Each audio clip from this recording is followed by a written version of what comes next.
جب کوریا میں کوئی بچہ پیدا ہوتا ہے تو اس کی عمر 1 سال تصور کی جاتی تھی، یعنی کہ جو بچہ پیدا ہو وہ اس وقت 1 سال کا ہوتا تھا، اور یہ طریقہ کار شروع سے کوریا میں چلتا آ رہا ہے، مگر 28 جون 2023 کو اس رول کو ختم کر دیا گیا اور انٹرنیشنل ایج کاؤنٹ سسٹم کو لاگو کیا، جو کہ پوری دنیا میں چل رہا ہے۔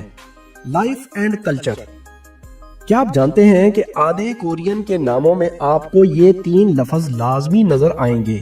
کم، پارک اور لی۔ یہ وہ نام ہے جو کہ یہاں پہ بہت زیادہ پسند کیے جاتے ہیں۔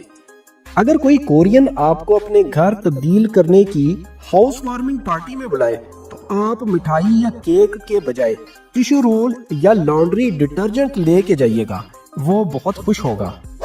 زیادہ تر کورینز یہ سمجھتے ہیں کہ رات کو پنکھا چلا کر سونے سے موت واقع ہو جاتی ہے، اسی لیے یہ پنکھے سے بہت نفرت کرتے ہیں۔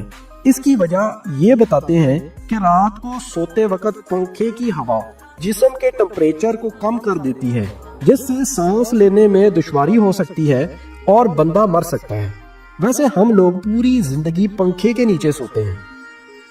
کورین لوگ بارش سے بہت ڈرتے ہیں اور کبھی بھی کوئی کورین آپ کو بارش میں نہاتا نظر نہیں آئے گا، اور یہ لوگ اپنے جسم پر یا خاص طور پر اپنے سر پر بارش کا ایک قطرہ بھی گرنے نہیں دیتے۔ ان کا کہنا ہے کہ کوریا میں بہت انڈسٹریز ہیں اور انہی کا دھواں بادلوں میں مل کر بارش برساتا ہے، جس کی وجہ سے سر کے بالوں کے لیے اور جلد کے لیے یہ بارش بہت نقصان دہ ہے۔